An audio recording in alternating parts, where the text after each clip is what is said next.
Oh goodness, that is the catchphrase of this morning. Hello, everybody. Welcome to a talk that will be with me and the infamous Jennifer H. Acton of Smilex, of Dolly, of now Cabal, who have a new single out called Hey Jerry, which is out exclusively at the moment on Quick Fix's Bandcamp. And it's awesome. And Jen will tell you a little bit more about that single. And whilst we wait for Jen's invitation, I hope you're all... Oh, well, there it is. Great. I don't even need to do any preamble rubbish. Thanks, Jen. Happen. So I feel like Instagram needs to make this feature a little bit more accessible. There we go. Hey! Hello. Good morning. How are you? Good morning. I'm very well on this lovely Sunday morning. Thank you, Grace. Great. Not to be too stereotypical and chat about girl stuff first thing, but this heat is making my hair do crazy. Yeah, well, we went swimming in the sea yesterday, and so yeah. Oh my got a gosh, bit of sea salt thing going on, and then on top of that, there's the heat frizz, and so there we are. It's too much. It's too much. Kind of deal. Yeah, we had it was Bath Carnival yesterday, and I think I just like sat out in the park for too long and watched. We're watching those of. It's very weird. Bath does this thing for Bath Carnival where they do a free event in the park, but they bring in loads of reggae bands from Bristol to try and make it seem a bit more like, you know, not posh. So thank you so much for coming on to chat. Thanks for having me. It's usually Lee, Quick Fix Smilex Lee would be doing all the talking, but you know what? We like to change things up sometimes. So we're doing a girl chat Sunday. I don't really know much about your bass journey pre-Smilex really. So I guess just wanted to ask you in the first instance, like, how come you picked up the bass? Was that just like, did it just come naturally to you, or was there like a particular moment in your life where you're like, that's my thing? Yeah, oh gosh, it's so long ago now. I guess I was a teenager, and I was playing other instruments in school, like piano and that kind of thing. And then for my 15th birthday, my dad said I could have a bass guitar. I'd been playing there was this old banjo hanging around the house, and I'd been playing bass lines on it. And so I was drawn to the lower frequencies of the bass, I guess. And that's how I got interested in it. There were lots of inspirations in music I was listening to at the time. I guess there were some famous bass players around who really inspired me to take up bass. I guess I've got to credit it to Flea because, you know, he's the ultimate bass player. And at the time, that band were putting out some really amazing music. And so that's how I got into bass. There were also some really cool female bassists around at the time. I think Darcy was in the Smashing Pumpkins. And so that's another bassist who really inspired me, as well as Kim Deal and Kim Gordon. And so, you know, seeing women playing in rock music to aspire to was really, really inspiring. What do you think it is about women on bass that kind of hold, like they kind of hold the band together, and why do you feel like women particularly are so drawn to that instrument? It's interesting, isn't it? Because there's so many amazing female bassists out there. There are, and I was watching an interview with Melissa Aftermath recently, because you can't not mention Melissa Aftermath and female players. I am obsessed with her, and she said that the bass is the mother of all instruments, and I think that's got something to do with how women and bass players hold the band together in this kind of maternal instinct towards nurturing the music that comes out of what you're playing. That's so interesting. Yeah, that makes a lot of sense. Well, I'm I'm still kind of curious how your career would have gone with this banjo theme, though. With that. Steve Martin play. I think it's the banjo he plays, right? Mm, mm. It's incredible. Your journey in the Oxford music scene would have like taken a very different turn, different circles. You could have been in like the Mighty Redox or something. That could have been your trajectory. I don't know. I don't know any like Oxford banjo bluegrass folky bands. Neither do I. We'll have to explore that. Yeah.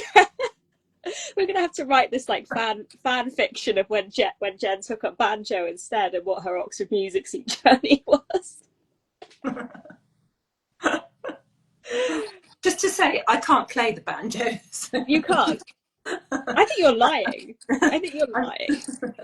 I think you're saying it just because we don't want like hand you a banjo at Riverside and go, Jen, here's this. You've got a slot to fill. Amazing. So, did you have before you discovered rock music? Did you have like a pop phase? Like I know, like Liv and I, for example, are like super Spice Girls. Live Loose were like super Spice Girls fans, and then there was like a particular, obviously, band or moment that kind of changed us over from like sugar coated music to something a bit more substantial. Gosh, that's a good question. I remember pre-teens really liking Duran Duran. That's a bit too cool, isn't it? I'm trying to I think. guess you had cooler music in the 80s, didn't you? Or late 80s, early 90s. Yeah. Giving away my age now, Grace. Trying to think of pop bands. I really liked Boy George. Yeah. As I'm sure lots of people did at that time. But yeah, a turning point. I couldn't identify it. No, I don't know. For me, I was like buying smash hits, and I remember having like pictures of like Louise on my wall, and then I had like a big S Club 7 poster, and then I discovered rock music and got into Green Day and Weezer and Sonic Youth and stuff, and then my S Club 7 poster turned into a dartboard, and I went into this like really moody teenager phase of like throwing darts at my S Club 7 poster and like ruined the wall. Did that coincide with your goth phase? Because I know you had a goth phase, and that was my goth phase. Yeah, my goth phase, which was basically like I basically discovered Crew clothing. I don't know if Cult Clothing. Do you remember that shop in Oxford? It was down. It was on Gloucester Green. Yes. Yeah, I just discovered that, and I kind of really liked the clothes. And I still got one of those mesh tops that you wear underneath, which is kind of grungy. And I think, yeah, that. And then I kind of became known as a goth because I wore eyeliner, and at one point I bought a pair of those, which are really in now, is really baggy trousers with lots of pockets and chains, like new metal. So actually I wasn't a goth. I think I kind of fluctuated between goth, new metal, indie. so stupid. I think that's really interesting about cult clothing, because that was the epitome of if you wanted to look cool, that's where you went to buy very expensive ripped denim jackets and jeans with holes in them, that kind of thing. And I think, that was one of the cultural places where teenagers went in the 90s for music and for the whole look that went along with it. And so it's funny to hear you bring that up. And what was even better was the Cult Clothing sales shop, which was down by the passage called, what was it? Just down from the Gloucester Arms. Yeah. And yeah, it That, was really fun. That and Tiger Lily, which is still going. Tiger Lily's still there. and do you remember Divinal Records, which was on that road that kind of goes towards Gloucester Green? I'm terrible with remembering road names. I don't But remember that that was one. big place for teenagers to go and hang out and buy records. No, I don't remember that one. I remember I spent a lot of my life in Borders, if you Uh-huh. remember, Yeah, and yeah. because it had like all of downstairs was where all the music and the books were, and we'd just like sit in a corner and like just chill out, and then go up to Cafe Nero and just sit in a downstairs of a Cafe Nero for ages, drinking water and buying one coffee and just being really toe raggy. That was kind of my teenage rebellion. But what was I going to ask? Yeah, so you're in this band. Okay, you're 15. You pick up a bass because Flea is amazing. You're like, no, banjo and piano, get out of here. I'm Right. a bassist. Stop it. What you then get into Dolly? What kind of age year was that? I don't really know much about Dolly. Do you know, I joined Dolly when I was 17, and I couldn't have asked for a better first band to be in. And because it was all other women, girls in the band at the time. I was still at school, and they're just about to start university, I think. And we used to go and stay on the drummer's grandfather's farm to do band practice, and so it was just joining a really cool group of girlfriends that was just really a lot of fun, a lot of giggling, and a lot of laughing, and I really look back on those years fondly, and it was just such a great introduction to. Can you imagine if you had to join a band of blokes in the first instance, because that's a different kettle of fish. This was, a more gentle and kindly and nurturing way to go into your first band and learn from your other band members. And we the three of us saw each other recently at Chilbury Festival in Riverside last year, and we had this amazing moment where Beaker were playing, who were a really huge local Oxford band at the time, and it was just like we were 17 and 18 again watching them. So that was an amazing moment. That's really cool. Yeah, that was kind of bit before my time. I've only seen that one clip of Dolly from that weird Oxford music show that Lee found, which had like a highlights reel of the week or something, and it was at the. I guess it wasn't called the Zodiac. Was it the Zodiac at the time? I don't know. Was it called It something was the else? Zodiac. Yeah, it doesn't exist. Nothing really exists because it was before the time of everything was analog, and photographs were not digital yet. I don't think they were, Mm. and it was before things were splashed all over social media, and so it remains a special, mysterious time. Good. Do you want to keep it mysterious? Jen's Yeah, mysterious ways. yeah, yeah, right. So okay, so you're in Dolly. You're going to uni. So I'm doing like a bit of a Michael Parkinson. This is your life. I'll get Sure. the red book out. Okay. Jen's life. Um, you're you're looking into eyes a lot. That's part of your life. That's right.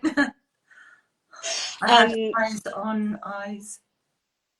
how bass and eyes is such a strange combination.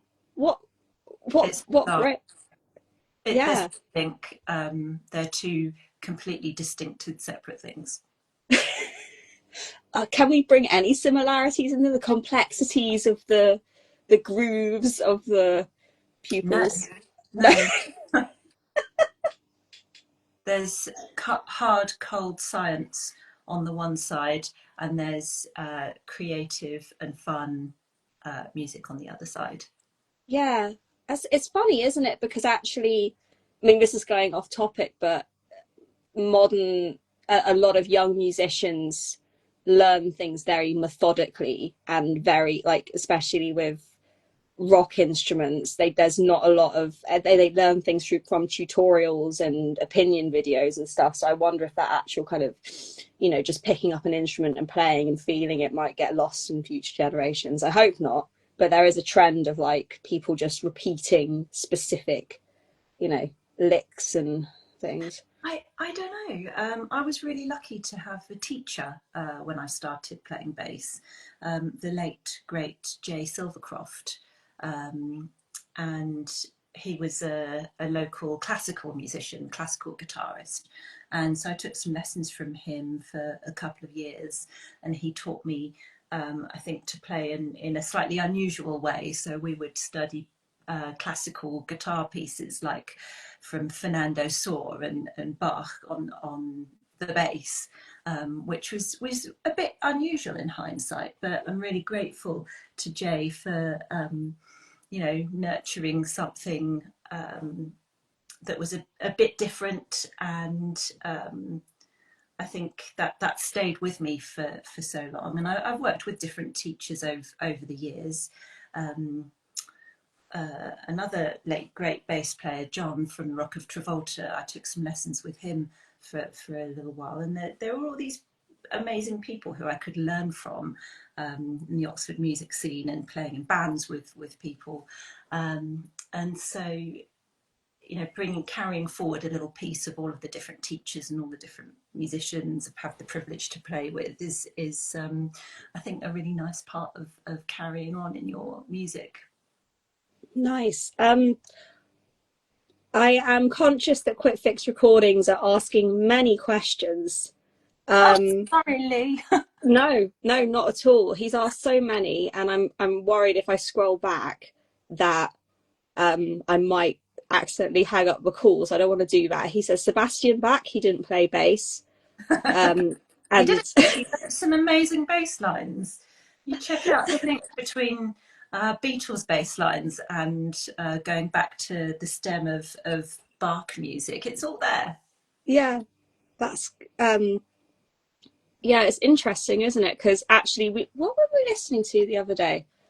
We were listening to some like full classical piece, and like some of it was like super metal. Like, oh, actually, like things that haven't really changed that much in that way. There's still, you know, the rhythms of everything carry on from, you know, I can't even think of the Renaissance era through to now. You know, the Romantics through to Goth through to modern new metal or whatever. I don't know. That's like a whole essay in itself. But so when did at what point did Lee come into your life and change it forever? It's very true that Lee did emerge in my life, and everything was different after that. I I met Lee through an advert that he put in a music store, as you did back then, in the music box on the Cowley Road, and Lee wrote something like looking for a bass player and they must have balls. And so I called him up, had a nice chat on the phone, and then I just checked with him. So in the words of the advert, you saying must have balls doesn't mean that you don't want women in the band, does it? And yeah, I could see Lee laughing at that, and he reassured me that no, he'd very much welcome having women in the band, and so then after that, I went round to Lee's house and had a nice chat with him, and I think we clicked straight away. And the thing that really made me join Smilex, or made Lee want to accept me into Smilex, was because he had these little pieces of paper that had gotten all stuck together at a gig that he went to maybe the week before. And so I sat down and carefully unravelled the little pieces of paper, so that they were all individual again and could be used again. And I think that was a skill that he wanted to carry forward. That's funny. So okay, that is a good skill. I Didn't know that. That's cool. A good bit of trivia. Lee still loves having lots of paper around and with many notes and but not getting stuck together, luckily, anymore. That phase is gone. So yeah, so that must have been quite, I guess, in a again, I don't really know I kind of started going into the Oxford music scene around like 2005, 2006.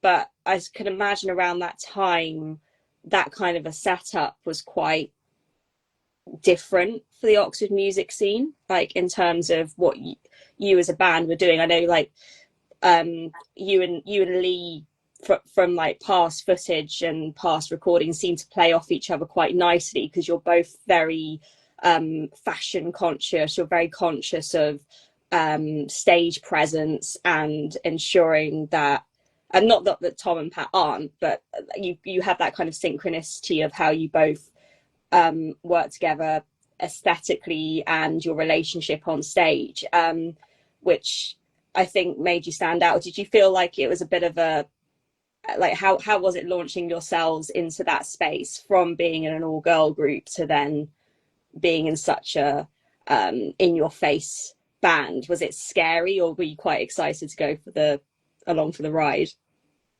Well, that's the most studious and observational evaluation of the transition and the interplay between members of Smilex on stage I heard, Grace.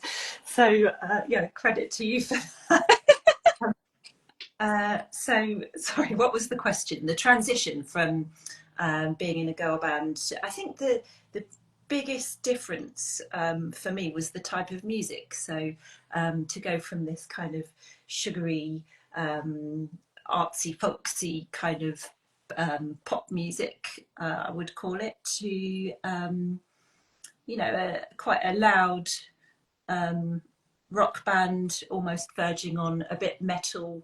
That satisfied something in me because I always wanted to be in a band like Alice in Chains or Marilyn Manson, or I really liked Sepultura at the time. So that was really exciting. And it's funny that you called us fashion conscious at the time. I don't think it was something we were really conscious of, but we looked to bands we thought were really cool and what they were wearing, and I think tried to emulate that in a way. And so I used to really like to wear these, I guess you call them like grunge dresses and a ribbon in the hair, and that was really fun playing dress up for Smilex. It was the first time that I'd had the avenue to do that and try and explore it. Yeah, it's almost like, I always kind of feel like you and Lee kind of look like naughty brother and sister on stage, where you're kind of like, not Dennis the Menace and Minnie the Minx, but you kind of like, it's always like you collaborated and you're like, yeah, we're the we're gonna be the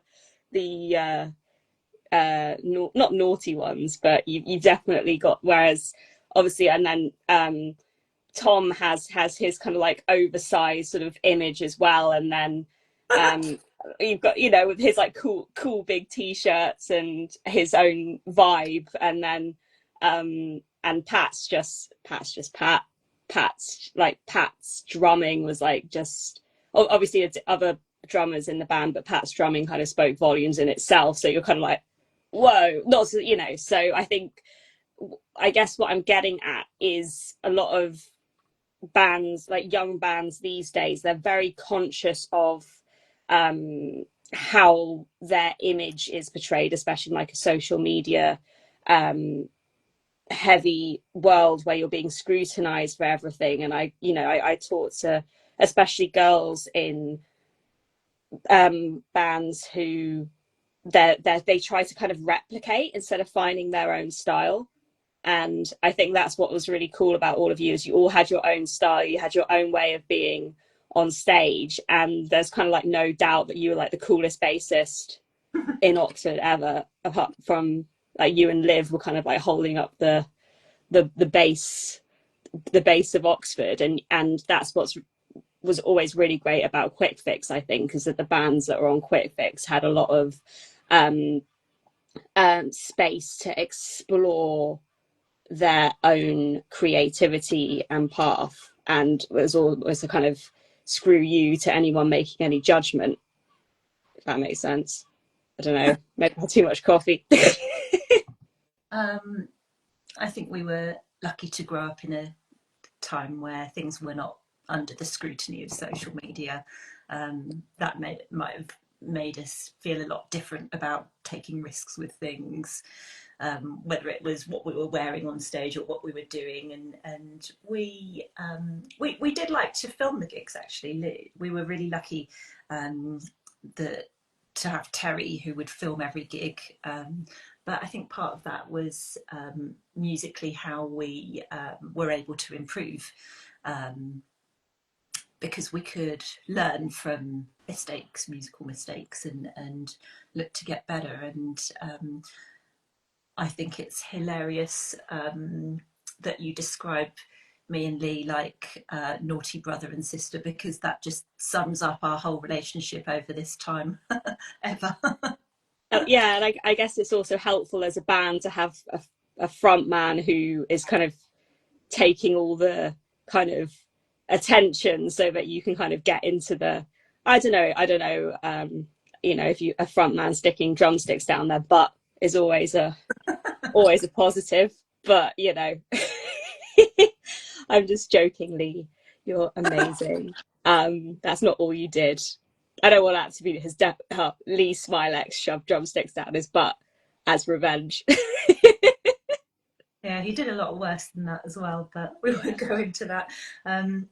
Yeah, no, it was to be holding a musical robustness between the three of us, and then leaving Lee free to do any kind of crazy thing that he did on stage was, I think, one of the really fun things about being in Smilex.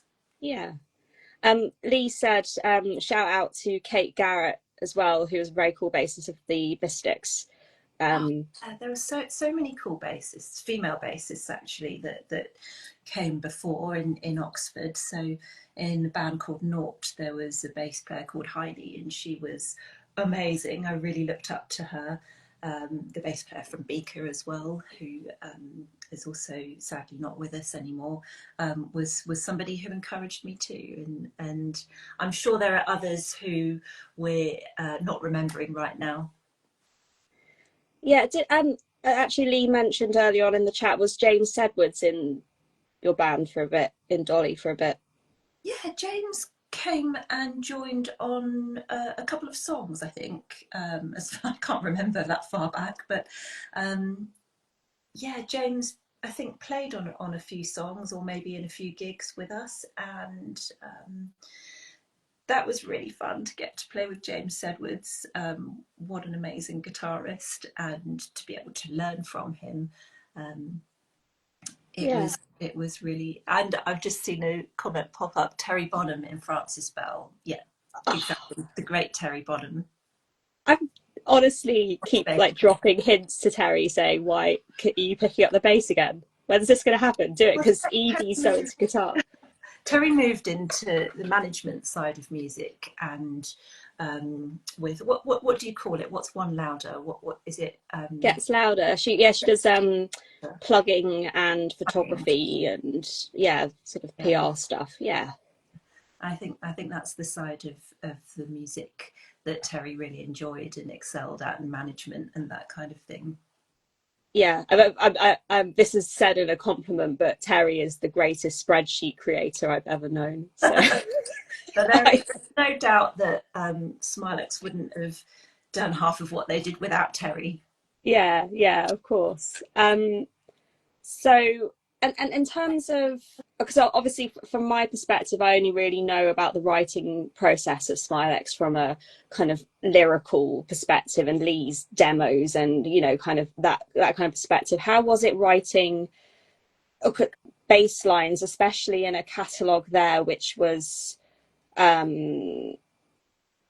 going from starting off in kind of like short, punky, in your face songs, to then when you go into Seven, you've got these more kind of epic things like Syllabus. How was the writing process in that respect? Did you kind of collaborate, or did it just did you just kind of did it come naturally? I don't know. It just came together, and I think as a young naive bass player, I think I felt like I had a lot to prove, and so I used to put too many notes in, which I don't do anymore. And so there's a lot of notes in those early Smilex bass lines, which coming back to try and practice those was was a challenge, but it was a useful exercise all the same. Yeah, you've just got such a complexity. I don't know where it comes from. I mean, I can barely hold down just like playing a Joy Division song, like, and it's just, I guess you say you come back to this like influence from Flea. You've got this classical scales stuff that's obviously kind of cemented in your head, so then that's, I guess, given you the ability then to appropriate that. And yeah, it's just an amazing skill. Yeah, it just seems so natural to you and everything you play. I'm just like, wow, like how did that come out of those fingers? Thanks, Grace. Yeah. It's nice that somebody listened to the bass lines in Smilex. No, totally. I remember like when I first saw you guys at um it was on the Salters Steamers Oh, thing really? in 2007, and that That was was the first when, time you saw us? yeah, Wow. yeah. And I just remember being like, wow, that's a cool ass band, and that girl can play the fuck out of a bass, excuse my language. Yeah, I just remember being really amazed because I'd heard about Smilex, and also it was very weird because I'd met Lee before, and I'd always met him with his um, glasses on and his the way he. So when I saw him on stage, I was like, "That's not what I was expecting this band to be. That's very interesting." So yeah, cool. So you have a time, the Michael Parkinson book has turned. You have a time. We're coming up to Cabal now. You're taking a time in America. How did America, living in New York, influence you? Um, musically, I stopped playing Mm. any music when we went to when I went to New York. I was there for 3 years. Um, it was just a really different way of life, and it was like a little episode stepping out of the UK and into the United States for work and for like a period of training, I guess you might call it. And then I met Alex, and we kind of realised that we both played instruments, but we didn't really. We might have had a jam or something a little bit, but then it wasn't till we came back here that we really started playing music together during COVID, when I guess there was nothing else to do. Yeah. Um, I'm just reading this out. Lee said, "Don't say we jacket." I particularly didn't say you were wearing a we jacket, Lee. You've brought it up now. You brought it up, Lee, so you're going to have to face the consequences. Lee had this jacket. Every time we went round to his house, there was this jacket, and it smelled like wee. And so Lee's wee jacket, I think, never didn't get mentioned after that. That's so funny. I I made think that's the a jacket that he birthday was saying. card. I made Lee a birthday card. Was it last year or the year before that? And it had his wee jacket on it. I think he really appreciated that. I'm glad he didn't get married. I'm glad he threw it away and didn't get married in the wee jacket. I would have been really embarrassed. Can you imagine? Oh, what's that smell? Oh no. um, I digress. God. Okay, so you're what? Yeah, so you're now in Cabal. You've formed that during the pandemic. That must have been quite a eureka moment for already, being married for a certain period of time. You've got cute little Everetts on the Okay. scene, and then you've got this kind of almost, it must have been quite a amazing discovery to then have that relationship already, and then go, oh, we've got this new thing that we found out about ourselves, that we've got this new way of bonding and being in this new kind of partnership, I guess. There's that side of things, and there's, you know, a whole other extra entity to argue about as well, as you do. Yeah, I hear you. No, it's great to be able to have our music and our songs that we can do together, and we spend a lot of time at home just practicing. Yeah, It's really good fun. yeah, I feel like from when Lee and I do music together, I get frustrated that I don't have that talent of being able to like pick up a guitar so easily or playing piano so easily, but I can kind of help jam with songs. I'll sometimes hop on the piano, and I guess with Lee and I both being um, singers, me less accomplished career wise, that's always quite a difficult way to collaborate. But I've always wanted to like be able to have that external musical conduit, I guess, to be able to jam. And Alex, has had such an established career as a musician himself, so that's quite.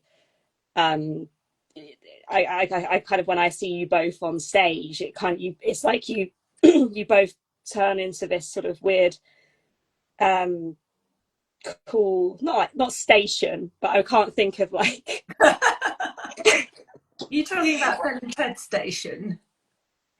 Yeah, I know, because we call Ryan and Elliot station, but that's not the word I was looking for. But it's like a spiritual kind of like you both get locked in, and it's almost like it's not Jen and Alex how we know Jen and Alex. It's this new character. Does that make sense? Am I chatting crap?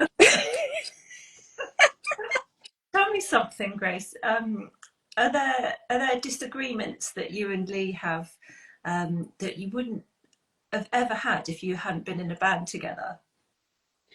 um, I think for me, I'm I'm a very sensitive person, and I've learned that especially with sort of feedback and constructive criticism, I've always been very sensitive, and I've had to learn.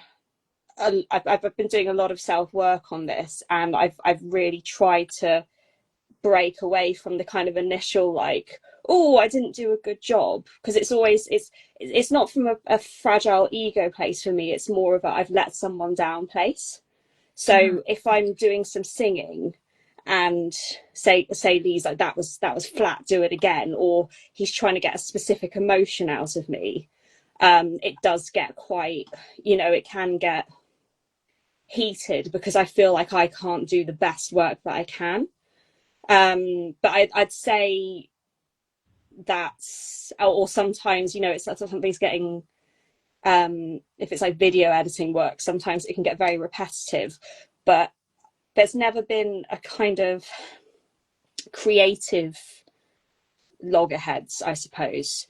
And performing live, we don't. There's not really been much conflict in that respect, apart from sometimes I'll disagree with what he thinks I should wear. Um,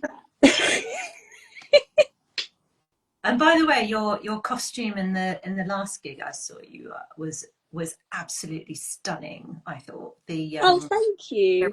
was, just to say for anyone who didn't know, it's like a green velvet kind of mini dress sort of thing with thin straps, and then you had these amazing gold wings and a tiara with skulls on it, and it was Yeah, just perfect for that show. Uh, thank you. I went to this carnival yesterday. I'm really annoyed. Those are people wearing the gold wings, but also Lee reminded me that must be I'm on trend with the gold wings. So it's yeah, good that I'm riding the trend.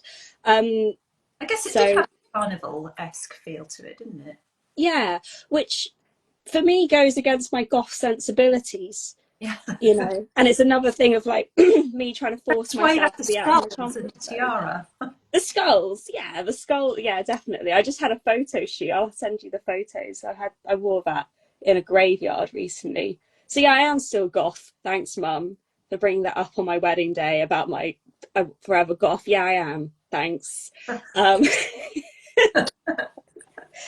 so it's interesting going from Smilex to Critic Cabal because it's such a, I mean, it's a very obviously a different setup. You've got Alex, who's got this um, songwriting, different songwriting perspective, but also he's had this illustrious career. He's got this family background of like an amazing, like rich musical history, and then you've your songs are. I would say this is more. He's going to hate me for saying this. I'd say this is more your Chili's era.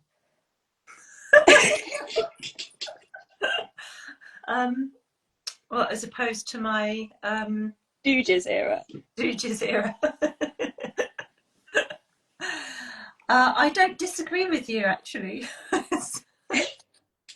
And I say that kindly because Alex's songwriting style, his lyrics are really, and I'm not. This isn't saying Lee. We all know you're amazing. We bow down, but we're not talking about you right now. I'm just talking about Alex. But Alex's lyrics are, you know, he's got really great lyrics. He's got really strong melody writing ability. And I mean, I don't know the ins and outs of the Chili's specifically. I don't know how much Kiedis wrote in terms. I mean, we all know how he can go off on one on his melodies, and sometimes it doesn't make sense. And Alex luckily hasn't gone into a kind of vibes, yeah. but you've got this like core, he brings this core rocking root, and then you as the bassist fill in these like beautiful, you keep the beat going, but also you bring this in extra sprinkle of amazingness. What's the word I'm looking for? Yeah, just like really intricate, interesting bass lines, which I think make your band really special in that way. And it's funny, when I first saw you guys play, I thought you were kind of like an Americana, you know, obviously that was like my preconceptions. And then hearing Denim and Paisley, I was like, oh no, they've got this like other side.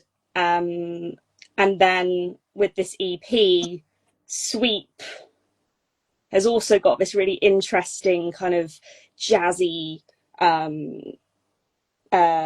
route. And then Aros was this like sweeping ballad which kept building and building. And you sing so much more in Chris Cabal as well. How do you feel about singing more? Right, so that's been a journey for me.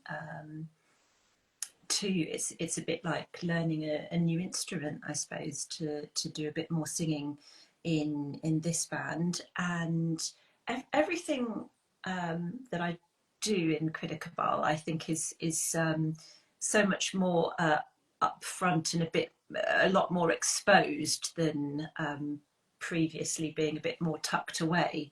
And so there's less to hide behind, both in terms of other noise that's going on at the same time, but also other parts of the band, because there's less of us for a start. And I agree with you that it's Chili's era in that the bass lines are so much more out front and more exposed, in that if you make a mistake in this type of music, it's much more evident than when there's a lot more distorted guitars and loud drums going on.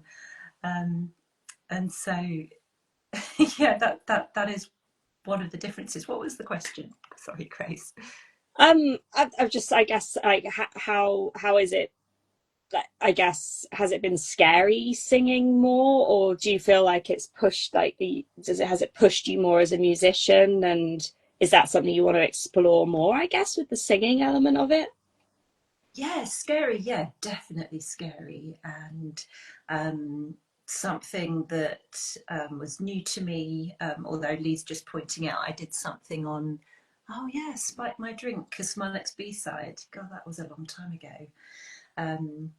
So Lee's just reminding me I did sing a bit on some things recorded, but never live. So that was a big scary difference, and I've got a lot of work to do and a long way to go with it.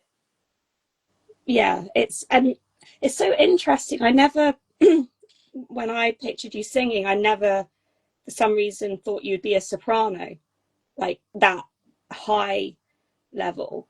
And that's Perhaps just I my have. judgment. I don't know. Yeah, no, you just have this really nice, like soft, high voice that just like sits in the mix, and also like you can play amazing bass and sing at the same time. I'm super jealous because that's not a skill I will have. I just have to concentrate on hitting the notes. I can't even do the tambourine and sing. Like they want me to do tambourine for smokers. I was like, are you kidding? I like tried it at Riverside last year, and I was trying to sing. I was like, no, this isn't going to work. I can't. I can't concentrate. I think Right. it's. What was I going to say? um, yeah. So with the singing, it just was a natural progression, I suppose. It was something that was needed in the songs we were writing, and so I think I did it just to fill a space that was required. Mm, Never something that I intended to do, but just something to fill in the background. yeah. Cool.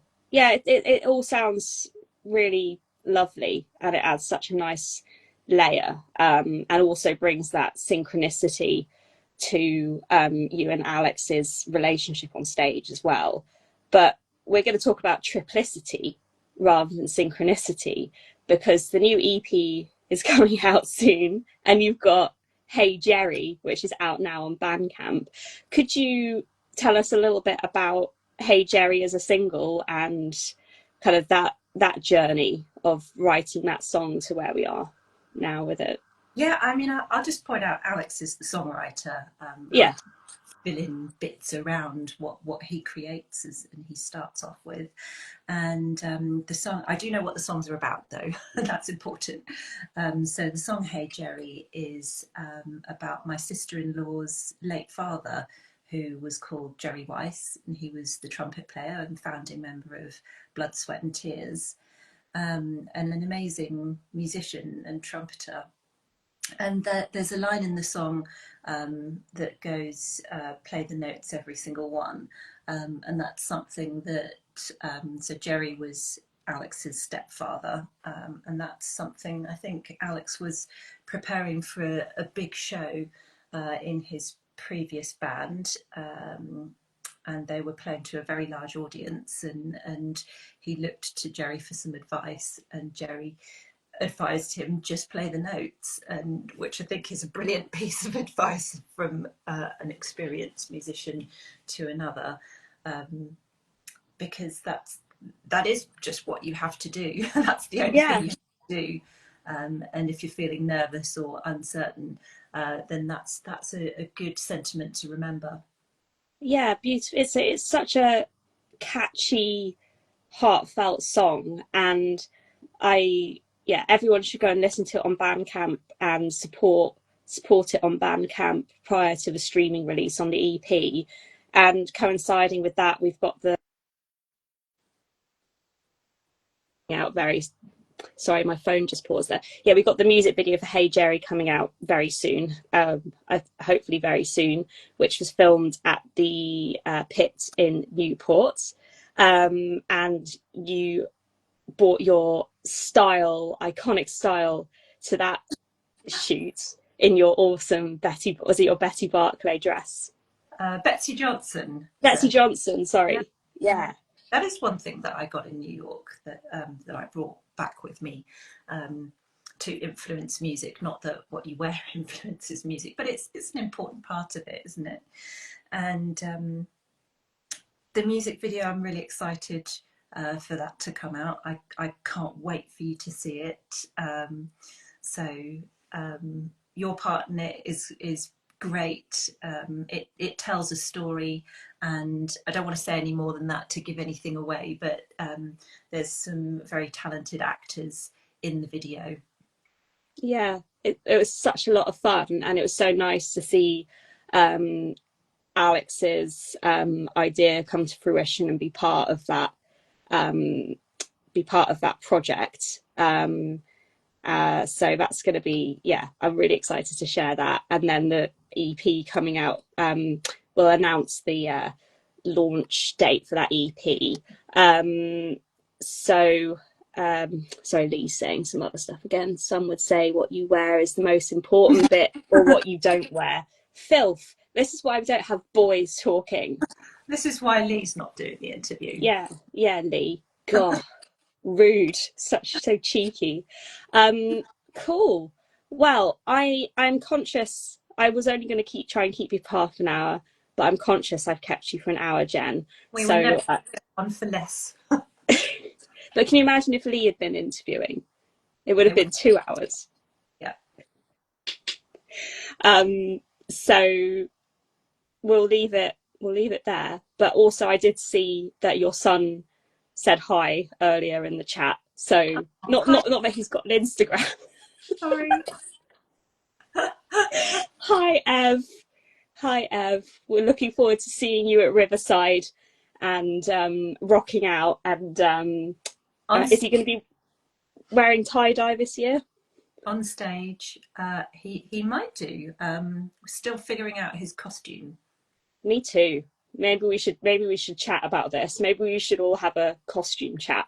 Definitely. At some point. And I hope these questions haven't been too girly. I didn't ask you about your makeup routine. I'm happy to answer that one. Just one story back to the Smilex days was Terry and I always used to have a pre-gig ritual where we'd go into some grotty backstage toilets wherever we happened to be, and I would do my makeup and Terry would film me and take pictures at the time. I wonder what happened to all of that stuff, but we thought we were being like PJ Harvey and Maria McCants, I think is her name, the famous photographer, and so it would be lovely to go back to some of that stuff, Terry, if you still have them. Oh yeah, I'd love to see those. Yeah, that is actually a really gross thing, isn't it? When you're trying, especially at festivals, where all you can get changed in the like horrible portaloos, and you're like trying to do that, and then like it smells of poo and wee, and you're trying to do your makeup in the little like. Bleh. And your lipstick falls on the floor, and who knows what's been on the floor? Gross. No, I know, gross. And then you come out like smelling of like grossness, and then you have to spray yourself. Jacket. Yeah, you smell like wee jacket. Ugh, gross. There should be a coffee table book. Yes, there should. I was thinking this, Lee. There should be, for sure. Well, Jen, it has been an absolute pleasure chatting with you this Sunday. And we didn't have to do the thing that we said we might have to do in chat privately, which is good. We didn't have to resort to that, although I can. No, I mean, I don't know if you're confident, but I'm not feeling so confident. I remember we went to see a band called the Soap Girls, and their mum like came up to me and was like, "Get your bra out." I was like, "Why? I don't want to. I know this is a feminist concert, but I don't want to do that. There's loads of creepy men around. I don't want to." Yeah, no thanks. I'm a wife now, actually. I know that would be a shock ending, but we're not doing that because girls don't have to do that. Okay? If you want to, that's good for you, but women don't have to. But you don't have to if you don't want to. No, just own your body however you want to do it. Okay? That's it.